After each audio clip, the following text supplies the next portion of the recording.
Vegas lights shine bright, bad boys sitting pretty. Michael, Steve, Rob running things in Sin City.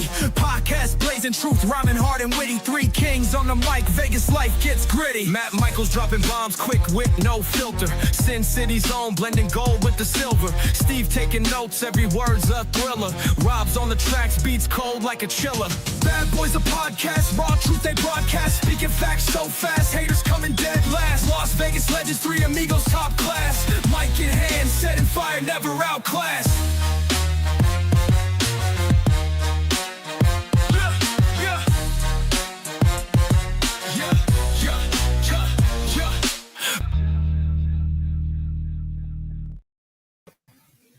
Hey everybody, Matt Michaels and Sin City Steve and Rob Larry here on the Vegas Badboyz of podcasting.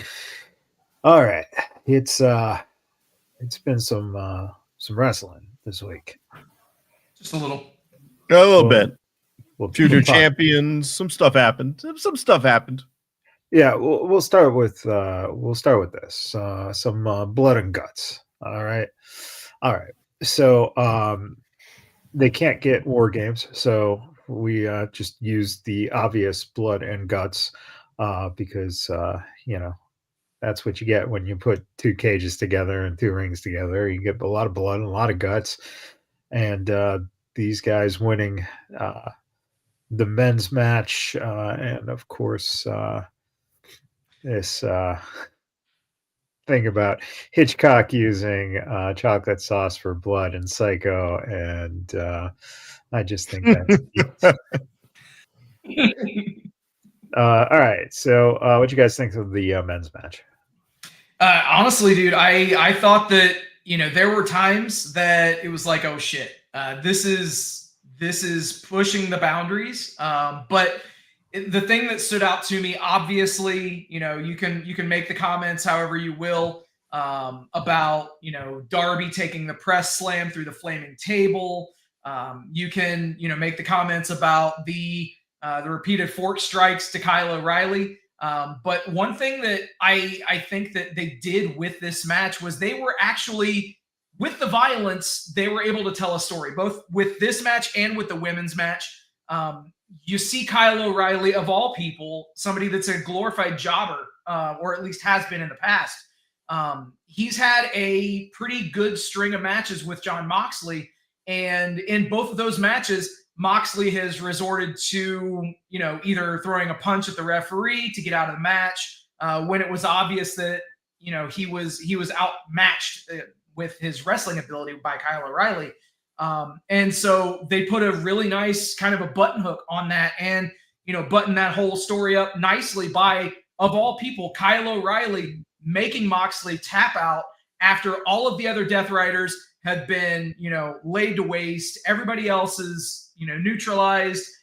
And yeah, you have Kyle O'Reilly getting the win over Jon Moxley, which was complete surprise for me. I had a problem with that. I do like putting Kyle O'Reilly over. I did not like it at the cost of Jon Moxley. You've made him so weak in the last month and a half that it's getting harder and harder for him to justify being the leader of a group that. There you go. Now you're thinking. It's obvious that this is all spiraling towards Moxley being usurped and somebody else kicking him and him being kicked out. Somebody else assuming the mantle as the leader of the Death Riders. Moxley can go away for a while. Maybe they do the plastic bag over his head and have him disappear off TV for a couple of months. I think that it's time. You give it to Claudio Castagnoli, whomever, but it's just and him doing the entire night of commentary on Collision and then getting booed out of the place and him storming out in disgust. They have to execute this properly, though. They can't keep going the direction they are and then have him stay there another year in the position he's at. Completely agree. Yeah, I just don't understand why the AEW fans did not start chanting, "You forked up, you forked up." Well played. Well fucking played, bro. All right. So, that is the men's, but then you also had these women in here bleeding like this. Jesus. Fucking red, red. bro. Yeah, Sky Red. And there's your winning team of blood and boobies. It looks like Jesus. But you know, buddy. we've seen how much work Marina Shafir's been getting. Remember 2 months ago, I said, why isn't she in the ring fighting? And now she is nonstop and doing really well. Yeah. And they've done a really good job with building her up too. You can say whatever you will, but I think that them not rushing to put her into an in-ring program, I think that really has worked in their benefit, to be honest, because she was able to be the one to, be the silent voice with the Death Riders, menacing, holding that briefcase or the Halliburton case that had the title in it for all those months. And then now she's getting, physical in the ring on a regular basis. The spots with her stepping into the broken glass and then stomping on Mina, for instance. I mean, it's a great juxtaposition between her and Moxley, because Moxley, if you'll notice, has been terrified of all things broken glass. He's tapped out now extremely fast when he's been down in either the Scorpion Deathlock or in the ankle lock. Both times he was in a broken glass from either the fish tank or in this case the broken glass from the women's match, which was still there and was brought into the men's match. He's definitely afraid, quote unquote, of broken glass. Yet you have Marina Shafir, somebody who's embracing it and using it as a weapon and having no fear with that. The way she comes in the ring with her ringer tire, she looks like John McClane running through the broken glass, her feet taped up, wearing the sweatpants and the white shirt. Very raw. She took the sneakers off right in there and jumped in, knowing full well what kind of match it was going to be. A lot of tacks early on, and really. Yeah. There were a few, but like that whole Jamie Hayter spot where she brought in the bag and just then threw it all over the bag ripped before she could do anything with it. That was that, and then Sky Blue and Julia Hart looking for a random gig that they had stocked in one of the turnbuckles. Yeah, that was silly. Drawing boos from the crowd. I think those were the only spots that were like, what's going on in this match? But Megan Bayne looked like a fucking killer in this match. Sky Blue looked fucking crazy, yelling that this is her match. So yeah, give me more of that. Give me more of Megan Bayne just throwing chicks around and just being an all-around badass. I think that we're starting to see some really good things. And again, it plays into the women's tag team title tournament, because now you've got Tony and Mina going, obviously it's obvious that they're going to be going against Marina and Megan in the semifinals on that side of the bracket. So they're doing some really good things, in my opinion, with telling stories in the ring, but making that more of a focal point of these matches and not just letting it be like a bloodletting ritual. Right. Tony stormed everyone responsible for what happened to Mina in Blood and Guts. Quote, "There is only two things we're good at, sex and violence, and either way you're fucked," is the quote. This again, 34-year-old me, if they left me at that McDonald's play place one more time. That was a cool spot, man. That was a really cool spot. Having both of them, it was get out definitely through unique. It was innovative. Yeah. And then of course, this bed of nails. The bed of nails, and it's onward to full gear from here. So there you go. That's what was going on there. All right, on the other end here, from Becky Lynch a couple weeks ago, they've been trying to end my glorious run. Looney Lyra, Nasty Nikki, Basic Bailey, Moody Maxine, but they can't do it. It's the greatest Intercontinental Championship reign of all time. Lots of people are saying it. So many people. From there to what happened here, winning your first title from a multi-time world champion at the world's most famous arena. It doesn't get bigger than that. This is at the Garden. Congratulations, Maxine Dupree from Triple H there. Man, they did it. they finally went with it, and the build they've been doing to make this Maxine and Becky thing work, you have to give Becky a lot of fucking credit. Absolutely. She could She's have the Hulk one. Hogan'd on that one. Yeah, well, see, that's the whole thing. This is the one she's been Yeah. getting so much heat for exactly that, and Becky here it Hogan. is. Yeah. She just made someone. Yeah. Absolutely did. Yeah. So, And that Maxine Dupree now can say that she beat Chad Gable, because Chad Gable has no singles titles. They can pull that back into a storyline down the road. well, yeah, because they need the male female storyline. But no, the Alpha Academy in itself. She did a picture, or she did like a video with Otis and what's his face. Seeing the title, like having the title, I was like, Japanese wrestler number 2. Yeah, Fukunami or Tozawa. Yeah, Tajiri. Indeed. Yeah. So Tajiri and one of the Viking Raiders in the Alpha Male Academy.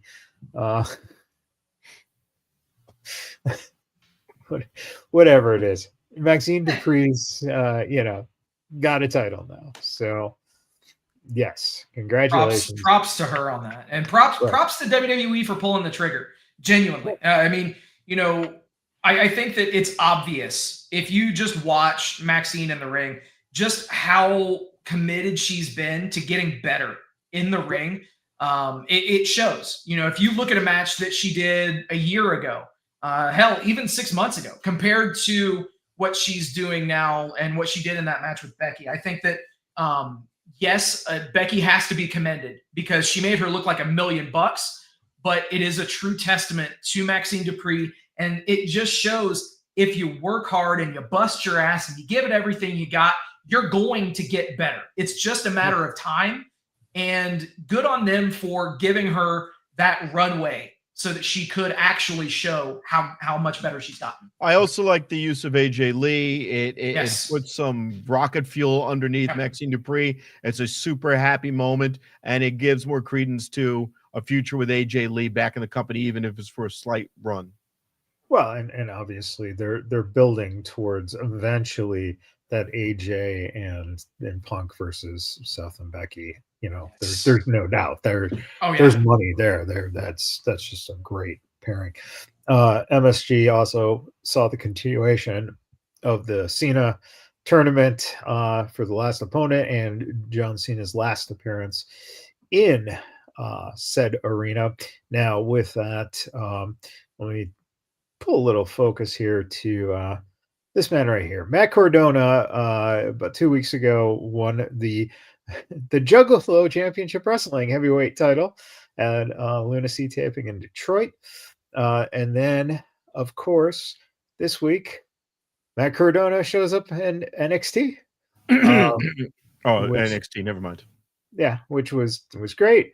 And then here we go. Zack Ryder, Matt Cardona breaks his silence on returning to WWE and teases it not being a one-off. 5 years. It's been 5 years since I put on the Zack Ryder boots every single morning. The first thing I do before I even open my eyes is say, how can I get back here?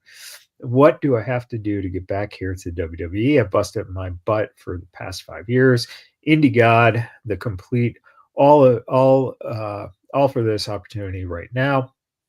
This might be a one-time shot, or I might just be getting a call tomorrow. And what matters is that I'm Zack Ryder again. I'm always ready. I guess I can say this. Woo, woo, woo. You know it.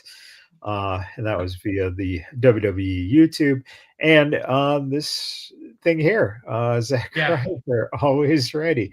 WWE, NXT, AEW, ROH, TNA, NWA, GCW, and of course, like I just said, JCW. The only one missing there really is MLW. Yeah. Which I don't think he's wrestled for this year. So holy crap, man. What a return to SmackDown. What a story with Matt. Absolutely, he always said if he ever heard that Zack Ryder music again, he would puke. He's on an interview saying that. But yeah, if you get the call to go to WWE and they tell you, do the Long Island iced tea thing again, do it. I want to be Matt Cardona. No. Kid. You're Zack Ryder. Put on the boots. Put on the fucking boots. You want it, right? You want to see your wife again? Put on the goddamn boots. What's funny is I saw an interview with him, and I believe it was with Chris Van Vliet, but he made a mention that he has numerous pairs of gear or numerous sets of gear that he has had made just waiting for this opportunity. So it was one of those things where he willed it into existence that it was going to happen. And he's got the interchangeable elbow pads and knee pads, with the MC or the ZR. So, props to Zack Ryder, Matt Cardona. I mean, the dude, when he first went to GCW and did the deathmatch stuff, a lot of people rolled their eyes. They thought that it was a publicity stunt, that, it was just, him just fucking around. But no, the guy has been the hardest working guy in the business for the last 5 years, man. Appearing at any house that he can. Doesn't matter if there are 20 people in the audience. He's going to show up. He's going to bust his ass. He's going to make an impression. Props to him, man. Props to him. The only thing that matters is that the promoter meets his pay. That's it. Oh, yeah. That's it.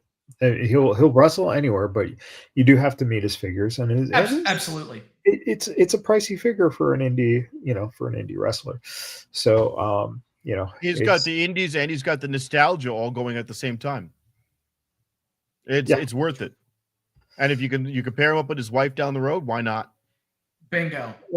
Right. And also, of course, returning on Raw, Dolph Ziggler, another He's here one. to show the world. Yeah, in which who knew that Dolph would, he always said too, it's like if he was going to come back, he wasn't going to do NXT necessarily. He'd want to do the big show and do the big show. And his tag partner Ryan Ziegler. Hey man, Ryan Ziegler is a fucking star. People just don't know it, man. He doesn't know it. But, there's a lot of stuff going on. A lot of, we're seeing a lot of this with the relationship. And then we get this in TNA. So former WWE star JDC Fandango officially announces his retirement tonight on Impact. He says he'll officially retire after TNA Genesis in January and apologize to the system as he promises to help them find the perfect replacement for him. The Rascals then interrupted things, and they say before JDC retires, he and the system need to face the Rascals at Turning Point. Then they officially announced the return of Wes Lee after being released from WWE and say that they will that's their partner because he's officially back in TNA. I mean, it's just brilliant. Realistically, was there any other play for Wes Lee at this point? And that's not saying anything negative, but it just makes sense. Like as soon as it was announced that, that he was being future endeavored, everybody's thoughts went to the same place. Okay, start the clock. When is he showing up in TNA? Awesome stuff. It's good to have him back, quite frankly, where he belongs with his boys. Now wait a minute. How many people are in NXT Dark State? The Dark State? 4. Mm-hmm. Yep, 4. Yeah. How many people in the Rascals? Yeah. You might see it. You might see it. There's no doubt that he'll be used in some form. Oh yeah. And here's the other thing. You got to take into consideration that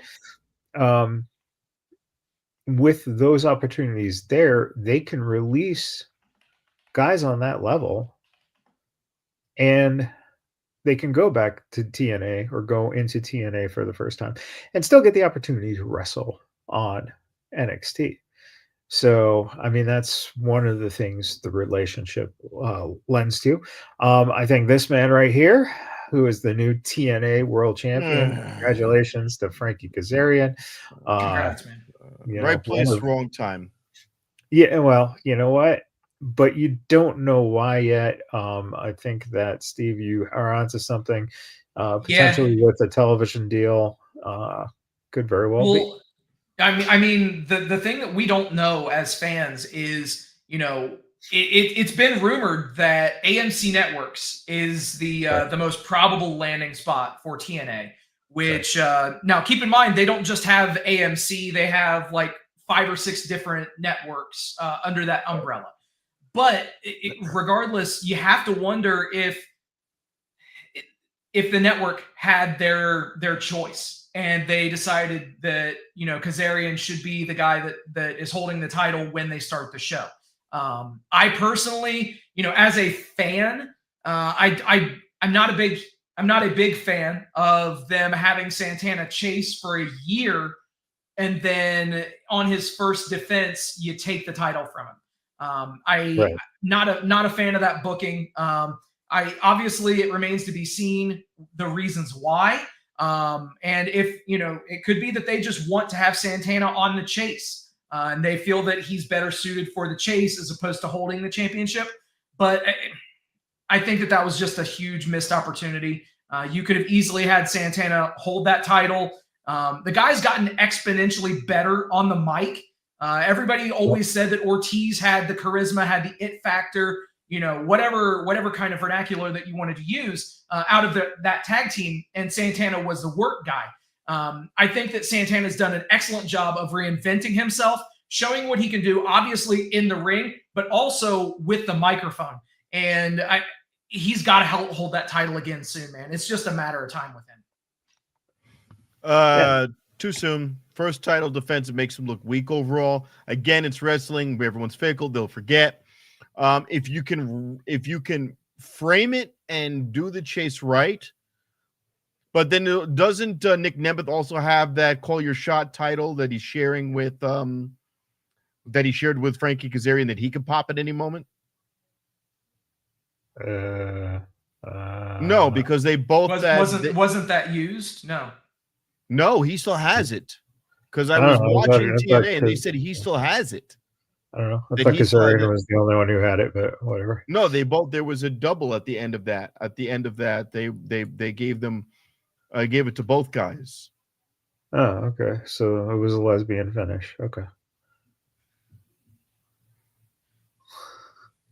All right. Well, speaking of lesbians, hey, look, Joe Hendry signed with the WWE. Yeah, there you go. Say his name. Oh, there Say we go. the price and he appears. No. Yeah, well, again, that's it. It's, at this point, it's time to make the money. Definitely agree.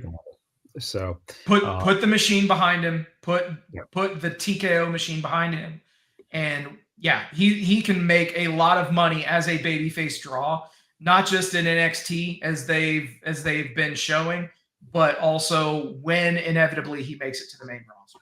Yeah, absolutely. And this whole thing with him and Thea teaming up against Chelsea and Ethan Page, again, right there. Okay, Thea Hale, NXT original, Joe Hendry, Ethan Page, Chelsea Green, all former TNA.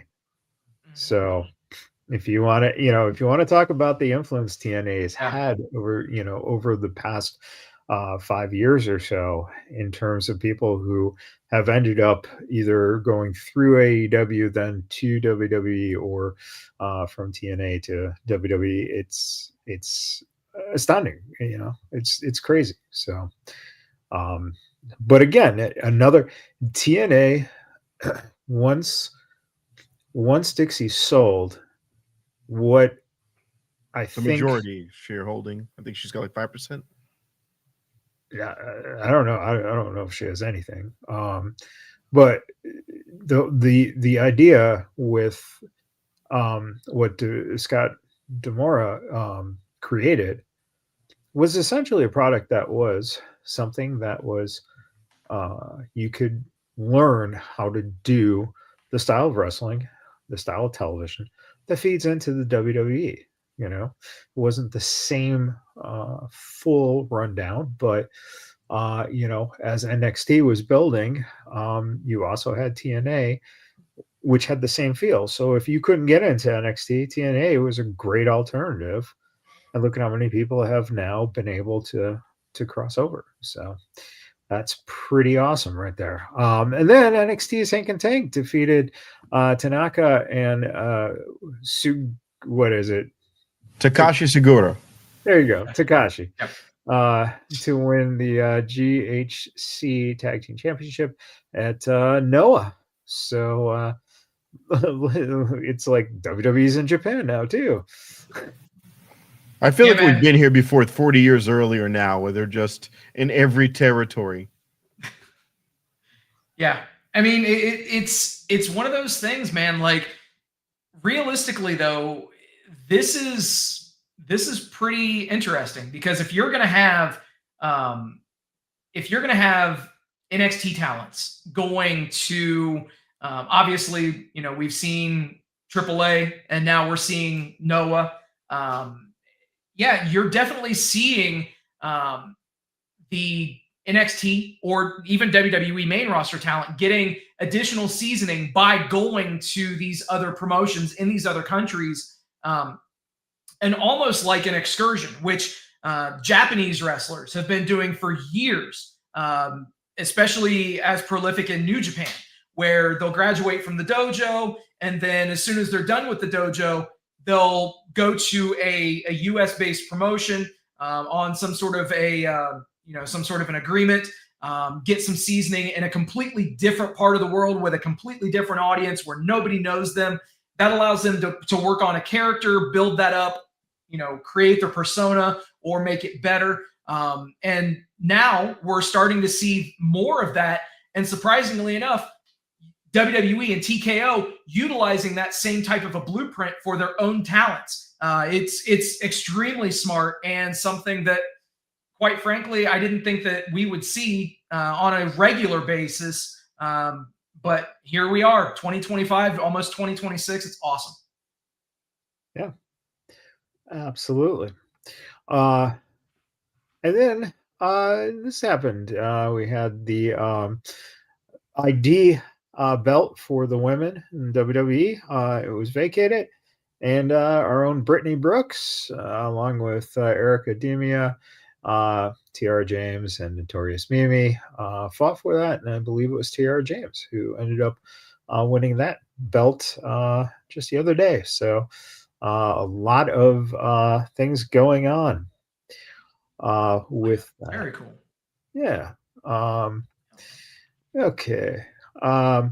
Okay, Brian Idol made a post about AEW and the NWA Championship.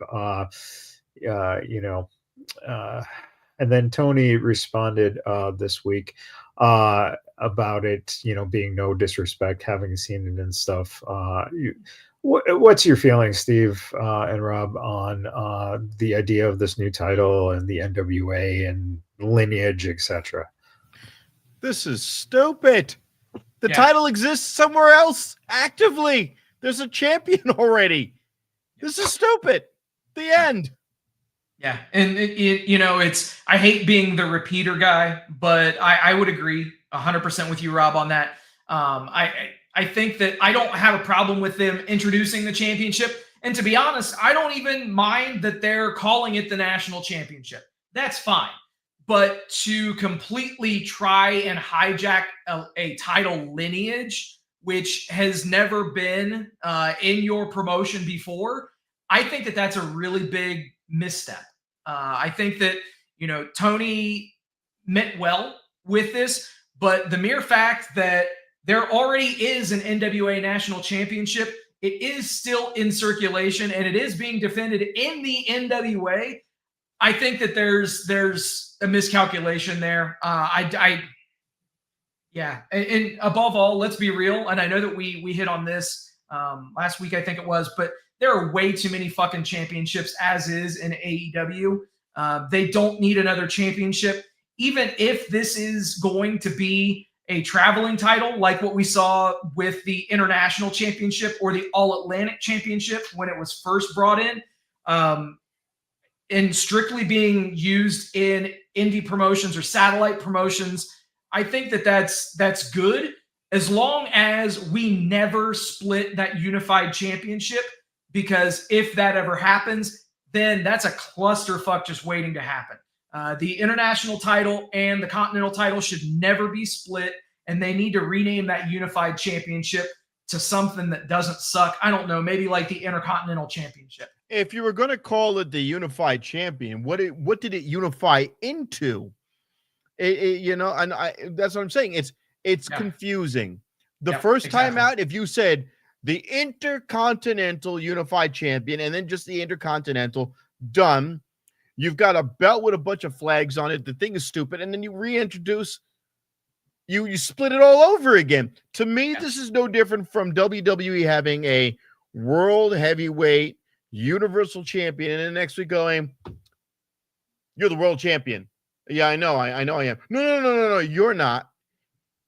Seth Rollins is, you are the WWE champion. Well, what do you mean fucking, what? Fucking semantics, bro. Fucking it's one semantics. promotion. It's one thing. You just unified the belt. You took away an international belt. Now you call it a national. Oh, for fuck's sake. It's stupid. You just went through the whole process of getting rid of the international fucking belt to make this unified nonsense. Remember when TNA had that belt where they had judges? How long did that crap last? They had that UFC shit where they had 3 guys and 3 rounds. Stop doing all this weird shit. Yeah. All right? It didn't need to happen. And then you insulted another live active promotion of which you harvest some of their talent. Exactly. That's where you got Thunder Rosa. Was from I'm kidding. Obviously, that's another story for another day. But yeah, it's harvested insane, people from there. This is the same fuck up they made with TNA. They didn't reciprocate all the way.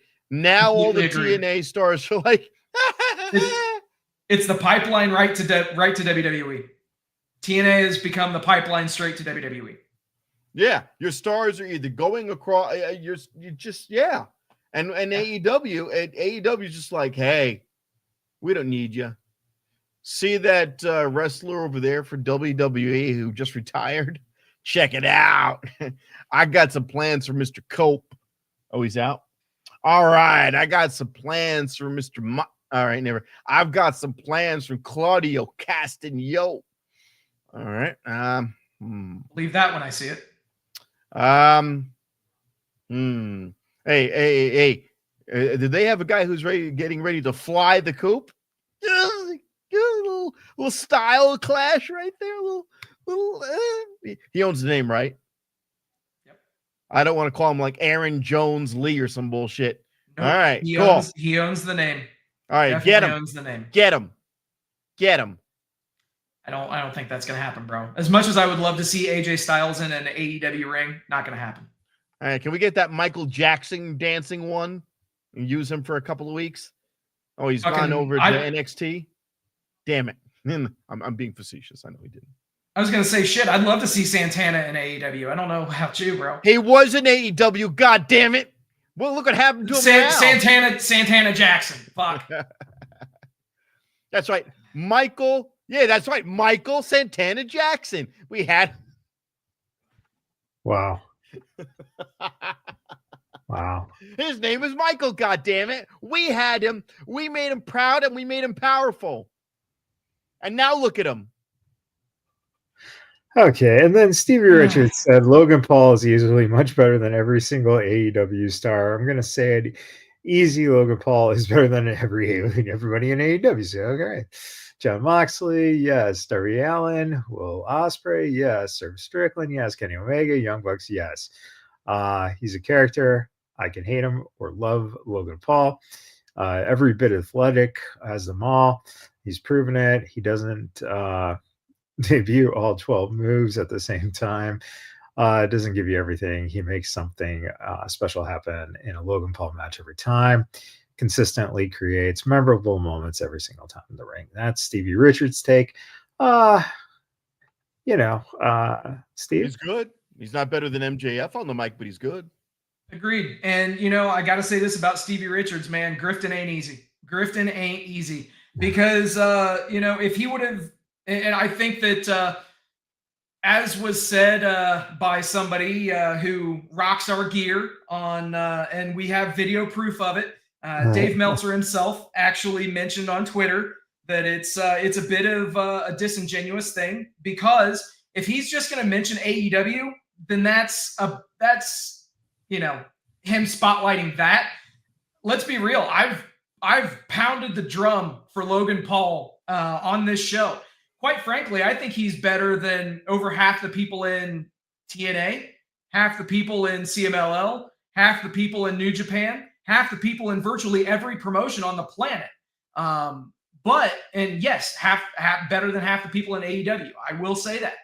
But at the end of the day, to strictly say AEW, it's like, okay, what kind of point are you trying to make, bro? Are you literally stoking the fires of tribalism? And it's just like, it's one thing to talk up somebody who you're a fan of their work, the fan of their character work, their athleticism, whatever it is, and say that they're one of the best wrestlers in the world.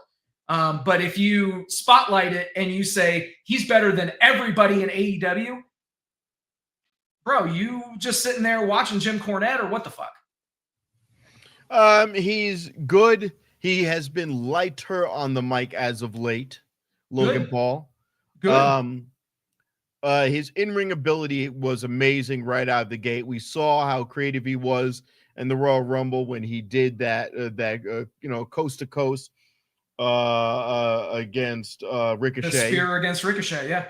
Fucking incredible. Oh yeah. When he got his first title run, he was good. He's not bad. Walking out with the Pokemon card, he's got a persona built up. He's got the physique. And also, if you roll him out gradually, you don't risk running him down and getting him injured too soon. Yeah. He should be a special attraction, genuinely. But this is the fucked up thing. There is a guy they let rot on the vine waiting in the process of this happening, and his name is LA Knight. Yes. They fucked that moment up. They had the opportunity. All right, you've given them the United States Championship. Make him IC champion. Give him something to hold the audience over and show us that you still are invested in that guy, because that guy is doing your Slim Jim commercials. That guy is effectively the entertainment arm of the WWE. He is their MJF. Now, you want to make him a heel, you want to do something, but don't let him rot on the vine and then start fucking jerking off Logan Paul. That's stupid. Oh, Logan Paul's amazing. Yeah, I get it. Logan Paul's good on the mic. Yes, he's not bad. Time out. You brought up someone, and I said this on the DeFalco Files this past week, but Mr. Knight, this past weekend, I pull up to a hotel here in Vegas, and I don't usually pay attention when I'm giving a Lyft ride. They get in my car, and we start driving, and I'm hearing this voice in the back seat. I'm like, is that Ricker? What yeah. Fuck. And I'm you should have gone to the airport, dummy. Well, I look over my shoulder, and I'm like, "That's fucking Sean." Okay, and I'm not going to mark out or say anything, because I would have. Well, no shit. Yeah, exactly. I'm not an idiot. As I cause a 5-car pile up. LA Knight didn't make it. Who was driving? He's in the car with a friend, another guy, who I don't know who it was. Again, I couldn't look over my shoulder, and it didn't look like it was anyone familiar to me. I don't think it was. I don't know. But going to 18-bit, all right, drop him off. Didn't say anything. It was polite, good ride. Motherfucker does not tip. He is not a tipper. Fuck that guy. And your WWE contract. So there you go. Damn. Wow. Yeah. Brutal. He deserves not to be champion. And then wait a minute. Now you see, if you would have done like I would have done and marked out, you would have had $20 in your pocket, dummy. No, yeah, I would have probably ended up, in a headlock and and then in a hospital, and From then you got FT. 50,000, dummy. Yeah, and he'd be Eli Drake tomorrow. Yeah, exactly. Pretty much. Or even worse, they would have demoted him to NXT and made him Max Dupree. Hey, listen. Hey man, Max there's Dupree, more than one royal family, okay? Yeah, Max Dupree and Maxine Dupree have done pretty good for themselves with titles. All right. And speaking of doing good for themselves, the top 10 ladies in the 2025 PWI women's have been revealed. Of the 250 list, Monet, Storm, Saya, Stratton, Stephanie, Io Sky, Athena, Sari. Yep. Not Saraya. Sari. Saraya is that rash you get when you bang NXT champions too many times. Naomi and Rhea Ripley. Okay. Thoughts on this list? I mean, realistically, it's in my view, it's not a bad list. But obviously, I know Michael's. I'm sure you have quite a bit of umbrage with it, especially seeing who's up there at the top. I've said it though. You can knock Mercedes all you want, but she has really stepped into her space. Yes, she's carrying 12 titles and going for another one this week. Where's the by the way, where is the outrage? See, this is what I don't like. Yeah. Michael's. Oh, okay. Yes. Let me just do this little thing. All right, the AEW over and under this week, presented by Sin City Steve. Is how many championships will Mercedes Moné be at by the end of the week? It's very, very simple. She is facing Red Velvet. Yes, Red Velvet on AEW Dynamite on Wednesday this week in a women's TV title unification match. And she also just won another championship at House of Glory against an opponent who had another championship defended, and the promotion is based in Malaysia. Okay. So yes, she has that championship that she just won at House of Glory, and guarantee it, she's going to win the ROH women's TV title. And, common sense would tell you, okay, if she's the interim champion and has the belt for it, she's going to, just continue to carry that one belt, right? But because of this, I can definitely tell you right now, Mercedes Moné, as of the time of this recording, is a 13 belt champion. Okay, 13 belts. Once she defeats Red Velvet on Wednesday, she will be over 14 belts, because they will not just say, oh, well, we're just going to collapse this belt into the other one. She's going to carry both the interim and the full-time Ring of Honor television championship. So the over-under for this week is over 14 championship belts held by Mercedes Moné by the end of this week. Now, mind you, in the wake of all of the absurdity with that, she has. I personally would have flip-flopped 1 and 2. I think that Toni Storm is the best character in all of women's wrestling. And the argument could be made the best character in all of professional wrestling. However, Mercedes Moné, yes, she does have that one, the one spot.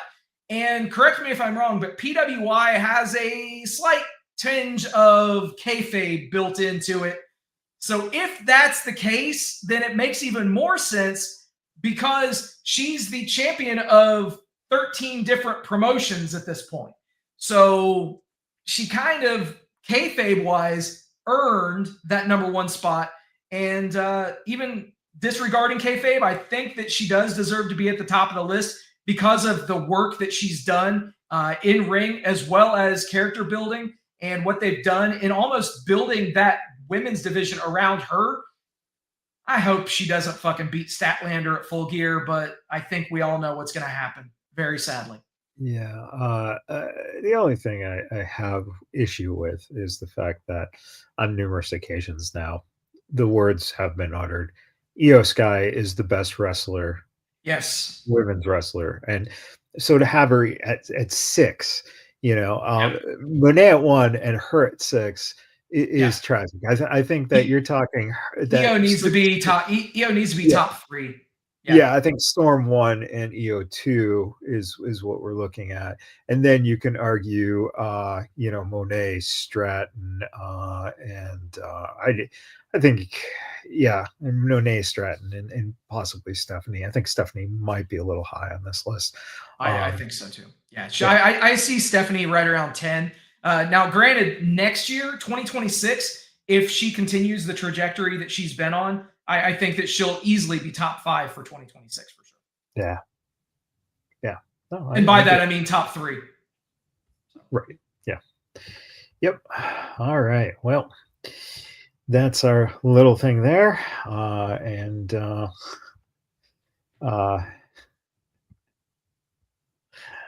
comes.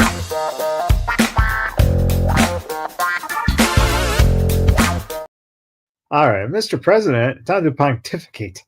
And let's get you off. Hold on. There you go. Tremendous honor. So happy to be here. This is a fabulous show. You guys are doing tremendous work. This is a wrestling podcast like never before. And it's even better now that I'm here. It's one of the biggest podcasts. It's the best podcast. And you're talking about women. You're talking about the 10 best women of wrestling. Do you have the list? Let me see the list. Let me see this list. The list is gone. It's Mr. President loves talking about lists lately. The list is going to make up the list anyway. You're doing so well. Excuse me, you're doing so well. Okay, I think your last name is Matt Michaels Jimenez. You see where I'm going with this? Okay, Senor Jimenez. Okay, all right. Okay, and really, if we're being honest, Jimenez. Okay, that's a J. Okay, it's a J. All right. Like, just get out of here. Break. Where's my list? Where's these beautiful women? They told me I already erased the list. You're gonna make it up anyway. That's what you do. So go ahead and give us your top 10 list. Get this guy out of here. Get him out of here. So sad, so very sad, so disrespectful, This is why your show's as big as it should be. Look at him. He's got like the $5 internet from Mexico, okay? He's got net zero. What year is this? Okay? So sad, so very sad. You have Toni Storm as number 2. You have Mercedes Moné. First of all, to Miss Moné, she looks very Puerto Rican-y. And I don't know, they put her in Star Wars. And I guess that's why they made it number 1. They said that, it's good enough for Disney. Okay, it's good enough for me. I don't think so. I don't know about this one. They've given her 15 belts and promotions no one's ever heard of before. I feel like Mercedes has got a 3D printer in her back office. She's just making the belts up as she goes along. What the fuck is going on here? They don't know what the fuck they're doing. She's never been to these promotions. She wins these belts. She never goes back. She's going to have these belts and the promotion's going to close, all right? She's going to go to the bingo hall in Chattanooga and find out the promotion she's got on her chest is not even there anymore. So sad, so very sad. Then you put Toni Storm on there, okay? You've got Toni Storm number 2. Of course, she's number 2. Nobody wants Juice Robinson's slappy seconds. Okay? Who the fuck? He's got a gold tooth on the bottom. He hasn't won anything What has he won? Okay, what does this guy won? Besides being able to be inside Tony Storm, this guy has nothing. That's his best credit. I'm the guy who gets to bang Tony Storm once a year. Believe it. Believe it. Okay. She's not letting him touch that. Believe it. Okay. Now she's famous again. Okay. When she was getting kicked out of the WWE, people got tired of she was an Aussie. Remember when she was an Australian? Then she was a bitch. They put her there with the British chick, and they were the British bitches, the outcasts. Remember the outcasts were not good enough for the WWE? Hey, we're not good enough for WWE. We have to sit down when we pee. They kicked him out. She was a bitch in the outcast. And then she came up with this timeless Tony Storm thing, and she's tremendous. She's over now. She's got to get rid of Juice Robinson. Quite honestly, Tony, I've got all the juice you need. Believe it. Believe it. Then they've got some Japanese chicks. And you know what? Where's Becky Lynch? Was she on that list? I don't think Becky Lynch. I don't believe so. She was not. She was. Nobody gives a shit. Nobody gives a fuck. She should go back to picking potatoes or something. So sad. Okay. Nobody cares about her or her washed-up husband who dresses up like a drag queen. Okay. They accuse me of having sex with Donald Trump. Excuse me. The only one who looks like he's blown Donald Trump is Seth. What is it? Seth. He's not even. His name isn't even Seth. It's Colby Lopez. He sounds like he's flipping tacos in the back of a Jack in the Box. Okay. Okay. Let's be honest. Let's be real here. The guy dresses up like he's B. Arthur. All right. Okay. He dresses up like he's the fifth Golden Girl. All right. So sad, so very sad. I'm so glad that the Bronson twins kicked the shit out of him. Thin Bronson and Fat Bronson, they beat the shit out of him. No more Golden Girl. Okay, no more Golden Girl. Okay, he's gone. Get him out of here, El Deportivo. Then we got who else is on that list? No black wrestlers. No Jade Cargill. No Jade. You know what black wrestler I want to win? Nicki Minaj. We like Nicki Minaj. Okay. She was so sweet. She came out. I said, I need you to come to the United Nations. She came out to the United Nations. She even came out 3 shades lighter just for me. I said, you know what? We need to make it presentable. She did it. I was so happy. Wow. I said, wow. Look at you. Look at you. You want to stay in this country. She wants to stay. Okay. What was the last rap song she was on? That 6ix9ine thing? Okay. Look at her then and look at her now. Okay. I said, look, you got to clean yourself up. If you're going to go, I can't make the lights that bright. Believe it. Okay. There's only so much we can do. But she cleaned up. That's what Jade Cargill needs to do. If Jade Cargill could look like Charlotte Flair by the end of the year, she might be a memorable champion. Believe it. Believe it. And her needs to work. Okay. And I know a thing or two about having knees that work. Wait a minute.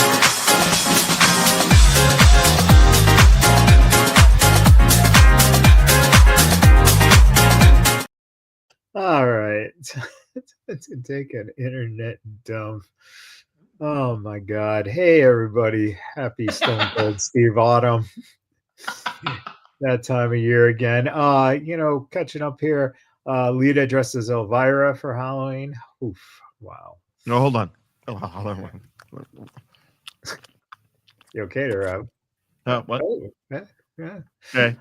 Here we go. Drew McIntyre and his wife Caitlin dressed up as Gomez and Morticia, but also did the twins from Shining. The question is Jordan Grace Shaggy down there? Jinkies. Oh my God. Some costumes here. The Young Bucks. Long time WON subscription. Oh, not safe. Trampolines, 8 inflatable neck braces, and ultimate shoulder height super kicks. And of course, this costume. Sonny comes with orange jumpsuit, blonde wig, vodka handgun, steering wheel. Oh my God! Look at that picture. Oh my God! There's nothing sunny there. Oh, speaking of Sunny, look at the Fantastic Four with Gargano and Candace and their kid. That's awesome. I love that one. Yeah, Kathy Kelly as Rhea Ripley. Hello. Yeah, hello. The funny Can't thing go is, she wrong. looks more like Lita there for some reason. I don't know why. Well, it's just I know it's because more, yeah, but she has it's like just more. because that's more of her phase, Hmm.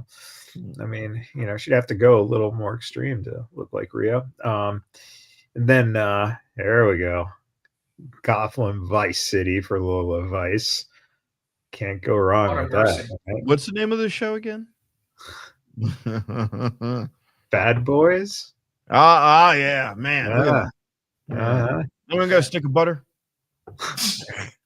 The Undertaker and his daughter this Halloween. This is pretty That's fucking awesome. And of course, this classic Halloween costume. Coworkers, who are you supposed to be? Me, a very wealthy man. Oh shit. Hmm. Or somebody who has a very favorable settlement. Right, of course.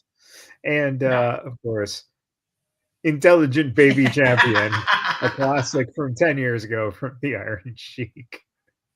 And That's speaking awesome. of little dress up here, back in the day, Paul Bearer there with David Boy Smith, who apparently took Dustin's Gold Dust gear while he was not around and put it on. Paul Bear was enjoying that way too much. Yeah. And here's a throwback to 6 years ago on Halloween. Orange Cassidy wrestled Priscilla Kelly and they swiped tires. Dude, Wow. orange in a Priscilla's outfit is fucking pretty awesome. I don't know. I'm trying to feel some things. I gotta go, guys. I gotta talk to my therapist. Oh man, we'll miss you, Rob. All right, hey, look at that. So the classic $1 Million Man sketch where he did the dribble of the basketball and he kicked it away from the kid on I think dribble number 9. Yep. And here he actually was getting a rental car, I believe is the story, and the kid is now a guy who works at the rental car place. That's and, awesome. And gave him a Honda Civic with one busted tire. Yeah.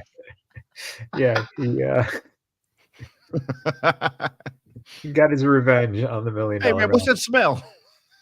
Remember Jake the Snake Roberts in the AHA video?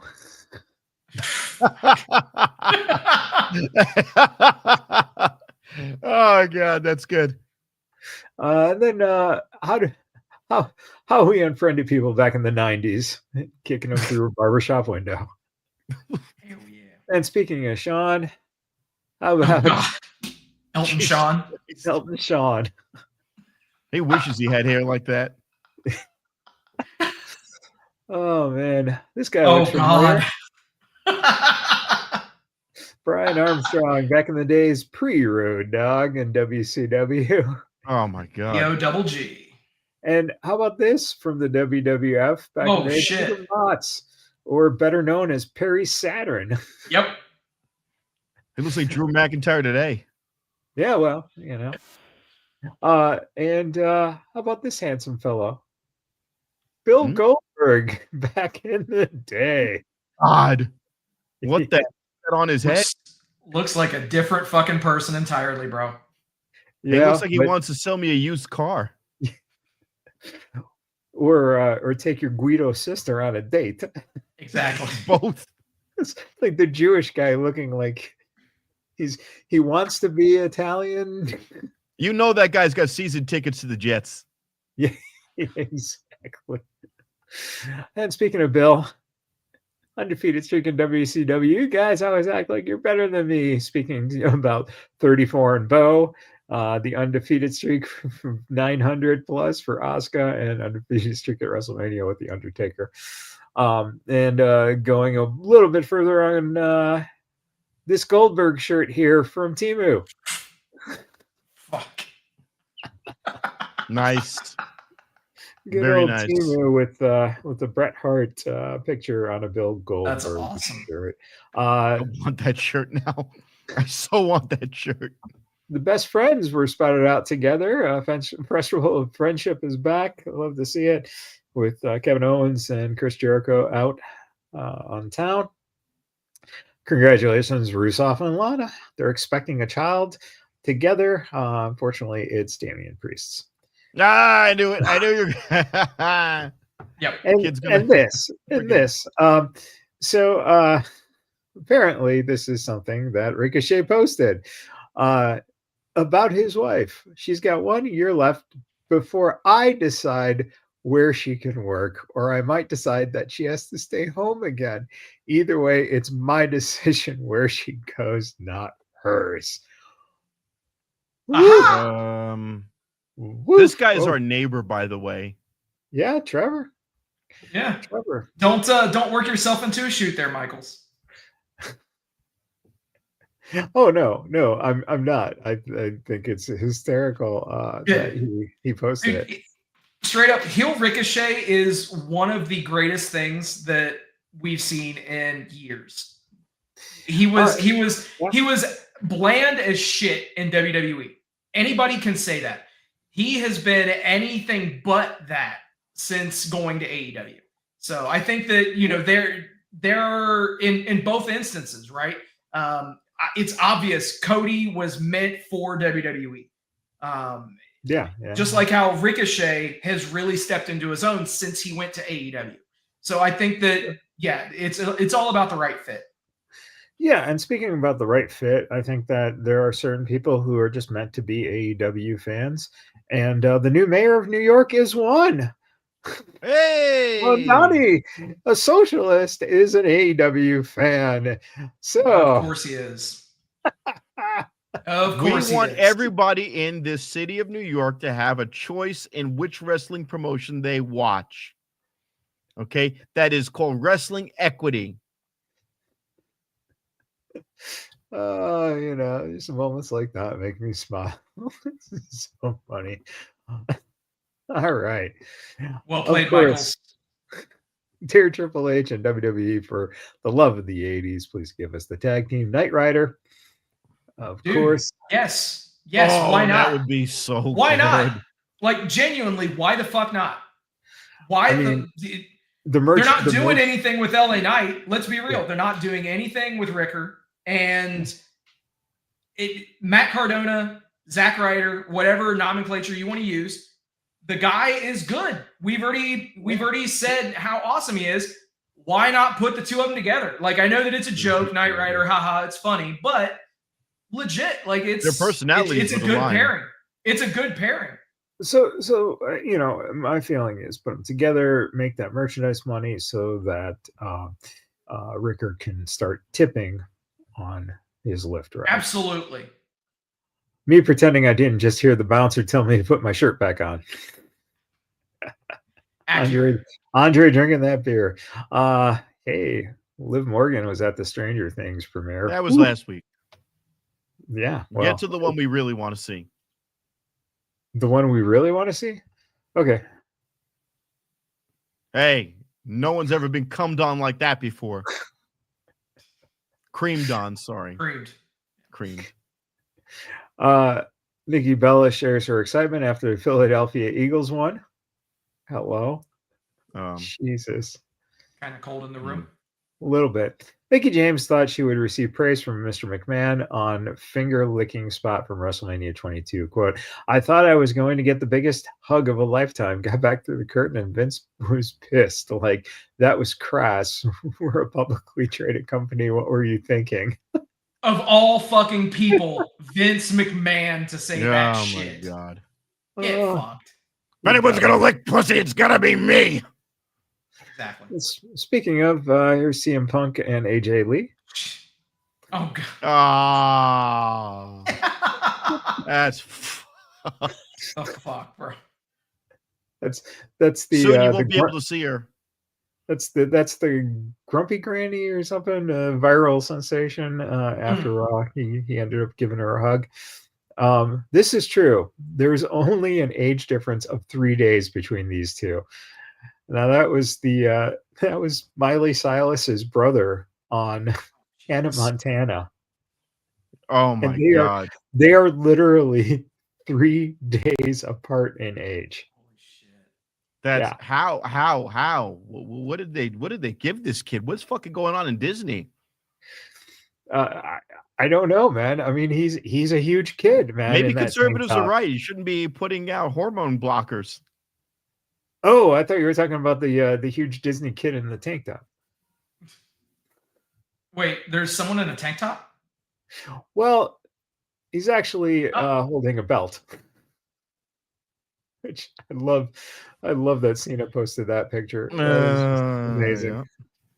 Yeah. And if John Cena was in AEW, yeah, that one's been floating around a while. Yeah, like, oh. You gotta love it. You also have to love Prince McMahon. Prince McMahon. Prince McMahon. Holy shit. Oh boy. And then of course Hangman Page and Tony Storm. Oh, what the hell? She looks a lot different in person, apparently. Well, I told you that's what Juice Robinson can get. And finally, someone posted this on the internet somehow, some way. I got to be the meat in this sandwich, and it is confirmed it was this man.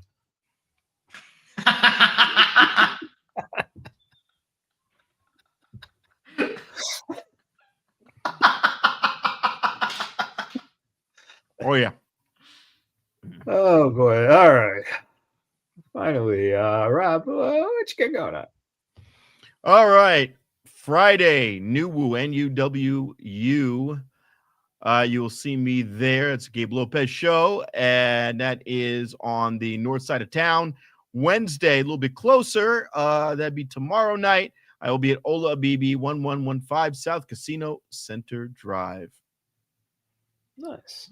And that's at 10 o'clock. And I might also make an appearance tomorrow at Wise Guys a little bit earlier in that, and that will be at Town Square. All right. Hey, answer me this question, Rob. I've always wondered this as I'm driving, by the one over there in the Arts District. You have on the side of the wall 3 comedians, right? 2 of which are identifiable. Who's the third person on that wall? Oh, all right. So wait. Mural.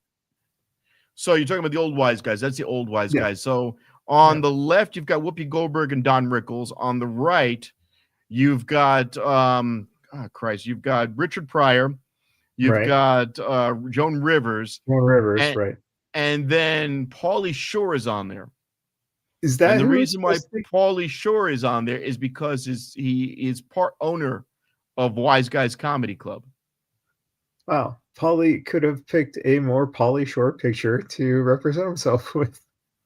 But he's not. But that location shut down. They had plumbing issues. That location shut down permanently. The one in Town Square, where I'll be tomorrow, that's the one that if you walk in, it used to be McFadden's for the locals, next to what used to be Blue Martini. Right. You get in through the side entrance. When you walk in, you'll see Don Rickles, and you'll see an old picture of an old mural of Joan Rivers, and of also one of the kings of comedy on there who passed. I'm blanking out all of a sudden. Bernie Mac? Bernie Mac. They have Bernie Mac mural there too when you walk in. Okay. And that will be the Wise Guys show tomorrow. All right. Well, there you go. All right, hosted Steve. by 6'8". Comedian 6'8".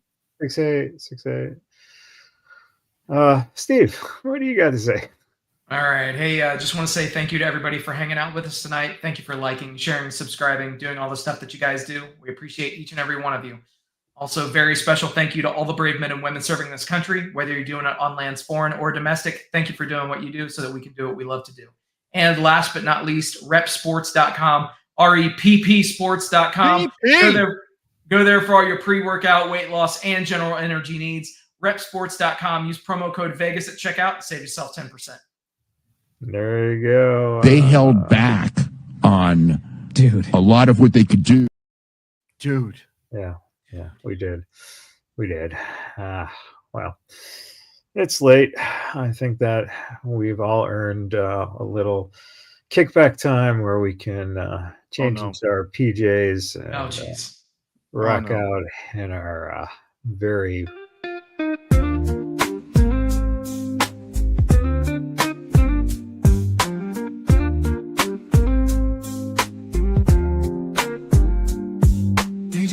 in the booth so fine.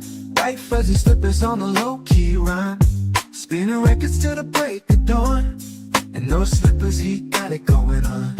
Soft beats and faders never miss. In the booth, he's bringing bliss. White fuzz keeps him on track. Every beat, he's got your back. Oh, DJ Impact, feel the vibe. White fuzzy slippers every time. Grooving smooth, no fuss, no fight. In the lights, feel it right. Did any of you have a great time tonight? Yeah! With that, everybody, thank you for hanging out. We'll do it all again next week. Till then, happy wrestling. Rolling up the strip under neon lights. Podcast mic is glowing in the desert nights. Mad Michael's leading with the swagger tight. Sin City Steve right by his side. Alright, Rob Larry dropping truths, no fear. Broadcasting stories, make it loud and clear. From the Fremont edges to the Bellagio sphere. These bad boys rule, let me make that clear. Vegas bad boys, tearing up the scene. To Matt Michaels and the Vegas Boys of Podcasting, this is John Cena saying thank you so much.